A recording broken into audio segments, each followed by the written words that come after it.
Comfrey can be used to heal tissue externally and internally. So externally, I would use it for cuts and scrapes and things like that. So I'm a Comfrey, cool Comfrey. I get used for wounds and stuff, and I'm really cool. Okay, Comfrey is very bristly and hairy, as you can see.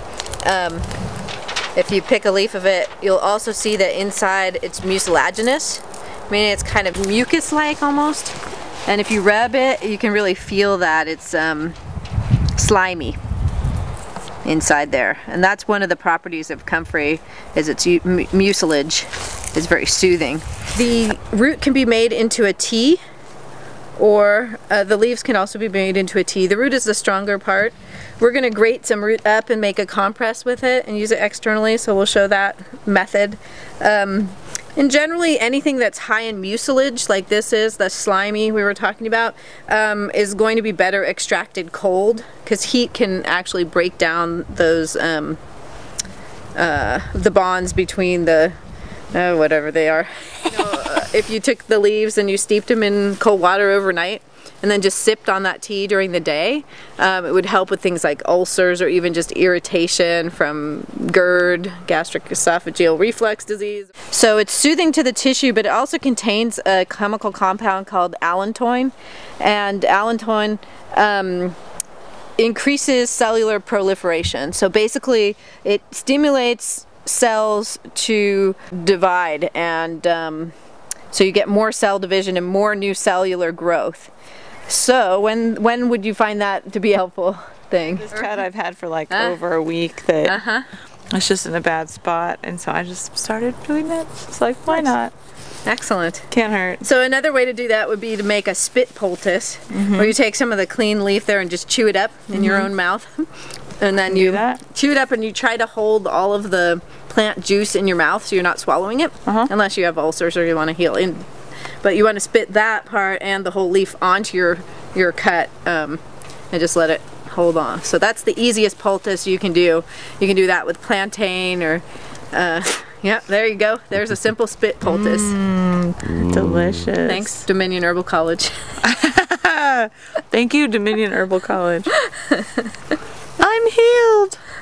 The thing about Comfrey you want to remember is that it does heal things pretty quickly. So if you have any kind of situation where there could be infection, you want to combine it with something that's going to be anti-infective or, you know, antimicrobial.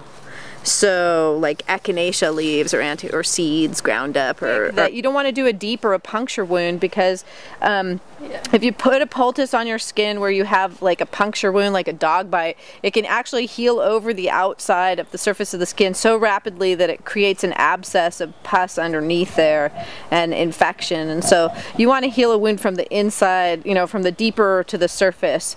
And so depending on what we're using it for, I would clean it up more or less like a vegetable you're going to eat. If we're going to pack it around, say, a swollen ankle, somebody just twisted their ankle or something like that, it doesn't really need to be that clean because you don't have an open wound. But if you have an open wound, you really want it to be clean, so you're not putting dirt into the wound. That would be counterproductive. So you can chop it up. It's slimy. Bring that closer to the left. Oozy. When you grate it up, you can feel that even more because you're breaking more of those cells.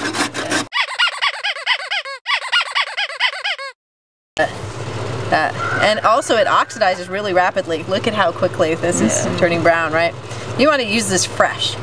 So, anybody have a sore paw? So if a doggy had a sore paw, you might be able to put something like this on it, and then just wrap it with a little handkerchief, tie it on there. And a good doggy like this would probably leave it on there.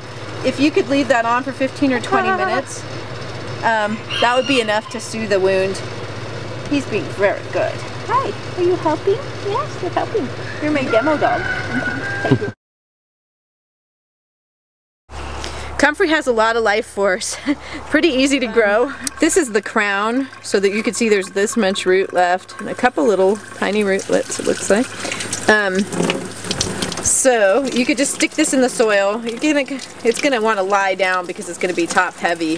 Or if you, I might actually take this leaf off too, so it just has a little bit of leaf, and it will generate some more roots.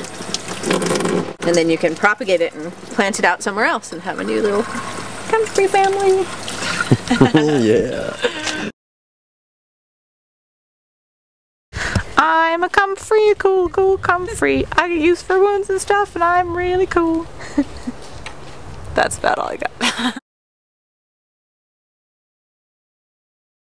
Kind of like brushing my teeth and eating at the same time. It's like those chewing on your beard. They make like that are like for teeth cleaning and fresh breath. Oh, that's a good one.